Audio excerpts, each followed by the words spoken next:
Perceval, parlons un petit peu de la loi de 73, parce que j'ai entendu tout et n'importe quoi. Il y a un livre qui était sorti, je crois, il y a quelques années. Je ne sais plus qui l'avait écrit. Roger qui avait écrit à ce propos. Alors, qu'est-ce que c'est que la loi de 73 ? Donc c'est vrai qu'il y a une espèce de flou artistique dans l'approche de cette loi parce que, moi, jusqu'à très peu de temps, c'était acquis, c'était la loi de 1973 qui empêchait l'État d'emprunter directement à la Banque centrale. Avec en plus, on l'appelait la loi Pompidou, Giscard, Rothschild, le lien est tout trouvé avec Macron, et donc il y avait une perspective aussi, on parlait de complot tout à l'heure, un peu complotiste, qui serait, c'est une étape pour détruire les nations et empêcher l'État de se financer directement auprès de sa Banque centrale. Donc je me suis un peu repenché sur cette loi parce que j'avais vu des avis un peu contraires et d'ailleurs même dans des journaux comme Le Monde que je vais citer et d'économistes qui disaient mais non c'est pas tout à fait ça. Donc je me suis quand même penché sur le sujet et j'ai essayé de remarquer 2-3 choses. Alors peut-être que je dis des bêtises, en tout cas c'est plus des éléments de réflexion parce que je pense qu'en fait on se trompe de cible en attaquant cette loi-là. Il y a un bon fond qui est de se dire c'est bizarre quand même qu'on puisse plus se financer auprès de la Banque centrale française. Mais ce n'est pas la loi de 73, en tout cas c'est la conclusion à laquelle j'en suis arrivé, qu'il faut viser dans ce cas-là. Il y a beaucoup plus simple en fait, il faut mieux concentrer notre feu sur autre chose, comme je vais pouvoir le développer. Alors le premier fait, c'est que la loi de 1973 n'empêche pas la Banque française de financer l'État, c'est juste qu'elle limite l'emprunt. Et là, donc il faut se référer à l'article 19 de cette loi, et comprendre qu'en fait, on a en souvenir l'hyperinflation de la crise des années 30 et que cette loi est là surtout pour empêcher l'État de rentrer dans un processus d'hyperinflation et d'utiliser la planche à billets, qui est d'ailleurs dénoncée à juste titre par Pierre Jovanovic et compagnie, qui dénonce aussi cette loi. Donc la loi en fait... En gros, pour faire simple, pour qu'on comprenne bien, éditer du papier monnaie qui équivaut à du papier cul. Exactement. Okay. Et d'ailleurs, ça va être intéressant de revenir à ça parce qu'on va voir que empêcher l'État de rentrer dans un processus d'hyperinflation remonte à bien avant 1973. Donc en fait, cette loi, par l'article 19, elle permet au Parlement d'approuver les conditions dans lesquelles l'État peut obtenir les avances et les prêts. Donc c'est une limite du montant qu'on peut prêter. D'accord. Parce que, et on a un exemple qui contredit l'idée que cette loi empêcherait l'État d'emprunter aux banques. Juste après la loi, la Banque française prête 10,5 milliards de francs sans intérêt à l'État et 10 milliards à faible taux. Donc encore une fois, le but c'est de lutter contre l'inflation. Dans une perspective d'ailleurs très colbertiste comme l'explique Zemmour dans Le Suicide français. Alors, deuxième fait. La loi de 1973 interdit au Trésor public de présenter ses propres obligations à l'escompte de la Banque française. Alors c'est un tout petit peu technique, mais en fait c'est pas très compliqué. Il faut expliquer le mécanisme de l'escompte. La banque avance des liquidités, par exemple à une entreprise en échange d'une créance, ça c'est quelque chose de classique. C'est-à-dire que la banque prête si et seulement si l'entité qui demande l'argent peut justifier de futures recettes ou de futures promesses de paiement. C'est-à-dire, je vais bientôt recevoir de l'argent, donnez-moi de l'argent tout de suite parce que j'en ai besoin en fait. Et je vous rembourserai après. Donc dans notre cas, le Trésor public, l'État, ne peut pas arriver à la Banque de France et dire « Regardez, j'ai des futures recettes, j'ai des futurs paiements, et donc vous pouvez me prêter ». En fait, c'est juste ça. On ne peut pas se servir des futures recettes, puisque l'État a toujours des futures recettes qui arrivent, pour dire « Vous pouvez me prêter ». Le troisième fait, c'est que la règle, elle existait déjà depuis 1936 dans les statuts de la Banque de France, donc sous le Front populaire. Ce qu'il faut savoir, c'est que dans ce contexte-là, la France abandonne le système de l'étalon-or, c'est-à-dire que la monnaie n'est plus adossée à l'or. N'est plus indexée sur l'or. Donc techniquement, la Banque de France peut imprimer autant de billets qu'elle veut, puisqu'elle n'a pas besoin d'avoir de l'or en réserve pour adosser à cette monnaie, d'avoir de l'or réel, qui justifie l'impression de cette monnaie. Tout comme ça avait été décidé aux États-Unis en 1971, après la fin des accords de Bretton Woods, je crois. Eh bien oui, je crois que c'est ça, effectivement. Donc, cette mesure qui est présente dans les statuts de la Banque de France en 1936, elle est là pour empêcher finalement la création de monnaie de manière illimitée. Donc, en fait, l'article 25, qui est au centre des débats dans la loi de 1973, en fait, elle clarifie quelque chose qui était déjà présent dans les statuts de la Banque de France, mais de manière un peu alambiquée. Je ne vais pas vous lire la phrase qui était présente dans ces statuts à l'époque, mais voilà, en gros, elle est là pour clarifier un peu cette situation. sur le site Contrepoint, Guillaume Nicoulot précise que cette loi, que cet article 25, à la base, n'était pas prévu dans le projet de loi original par Giscard, en fait. D'accord. Donc, ça casse un peu le mythe complotiste de c'est Rothschild, donc machin et bidule, et donc c'est voulu.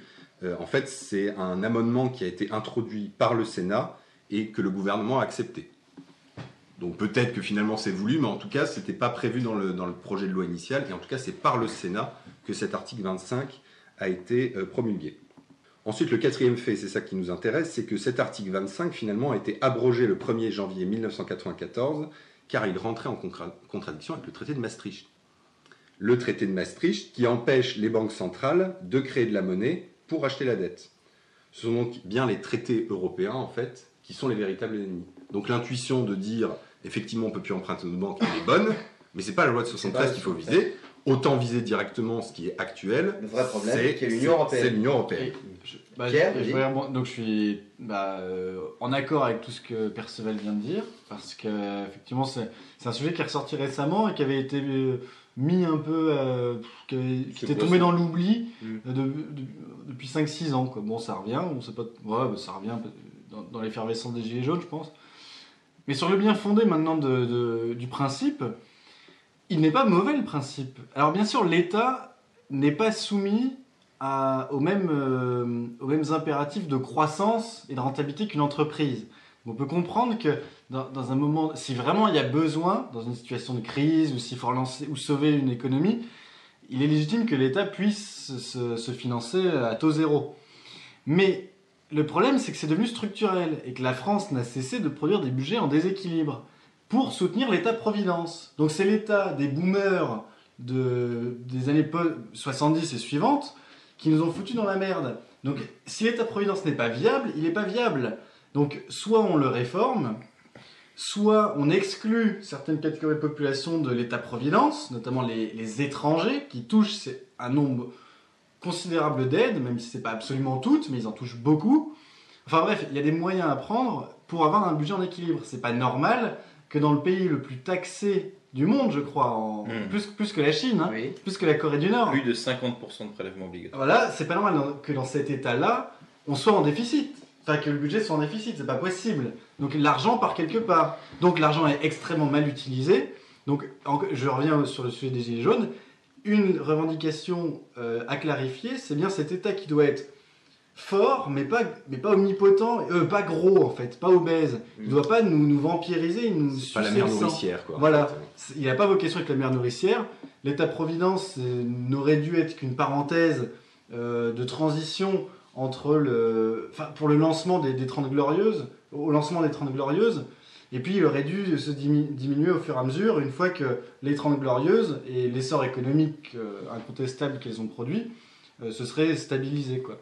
Donc, même sur le principe, la loi n'est pas mauvaise. En fait, ce qui est mauvais, c'est l'articulation de cette loi et des parlementaires qui votent des budgets en déséquilibre. Donc, en gros, les socialistes, qui sont aujourd'hui les gauchistes multiculturalistes, pour qui l'État-providence, c'est le seul moyen pour qu'il n'y ait pas de révolution. Parce qu'ils achètent la paix sociale, mais surtout la paix ethnique. Sinon, les banlieues, si on coupe les vivres aux banlieues demain, dans une logique d'État recentré sur ses fonctions régaliennes, les banlieues se soulèvent, et donc il y a conflit.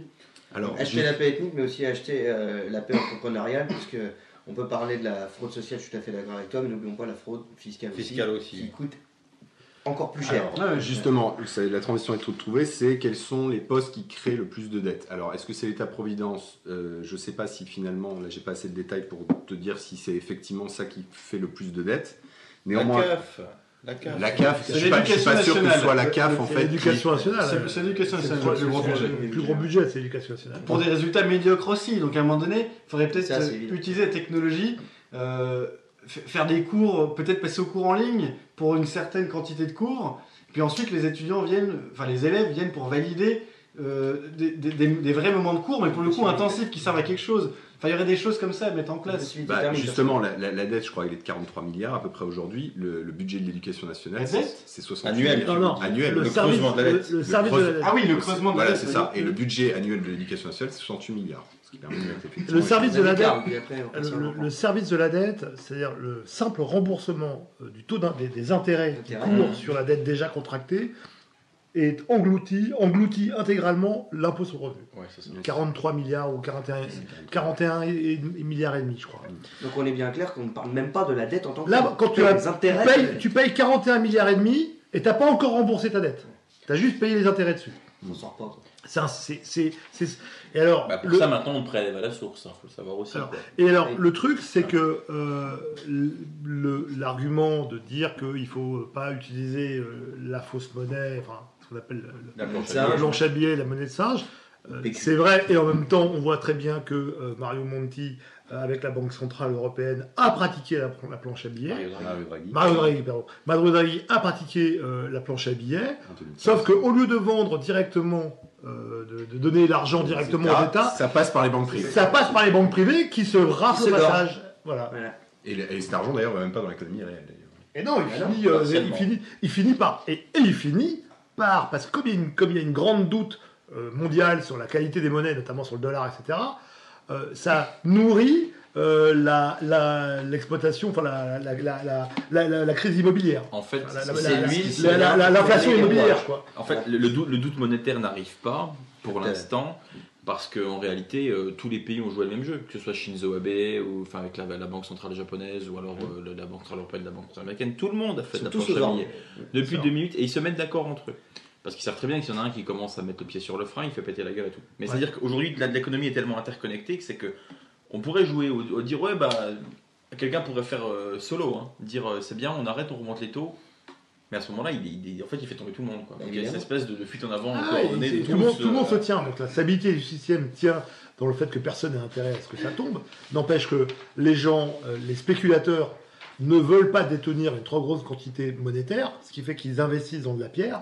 Et ce qui fait monter, c'est ce qui explique les prix de l'immobilier aujourd'hui, notamment à Paris, où tu peux pas trouver un 50 mètres carrés à moins de 500 000 euros, quoi. Donc bon, c'est un truc de fou. De toute façon, c'est mécanique, c'est-à-dire que l'augmentation de masse monétaire détruit la rente. Ou la rend inaccessible.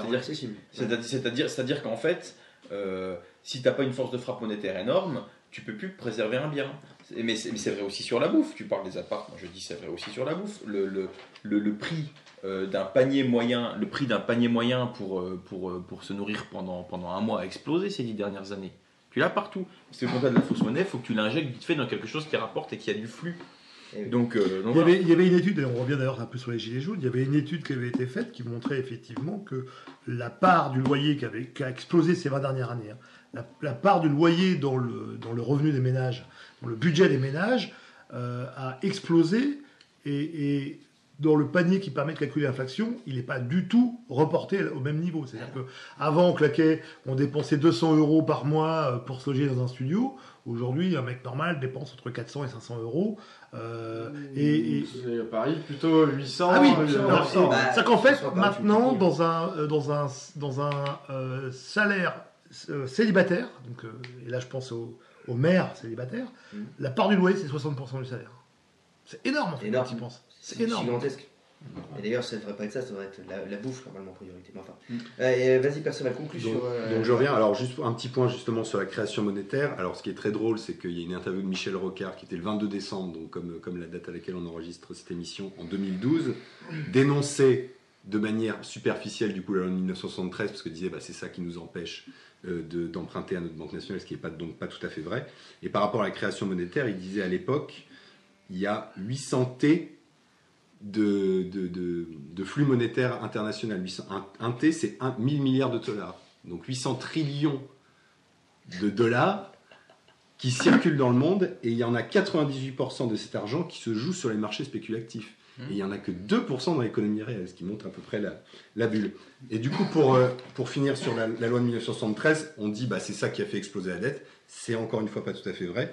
Elle n'est pas vraiment le fait de la loi de 1973, puisque à l'époque, l'État, certes, pouvait moins emprunter à la Banque centrale, mais pouvait quand même emprunter auprès des banques. Mais les banques à l'époque, c'est ce que Zemmour dit dans le Suicide français, dans son très bon chapitre du coup sur cette loi-là, il dit qu'à l'époque, les banques de dépôt étaient publiques.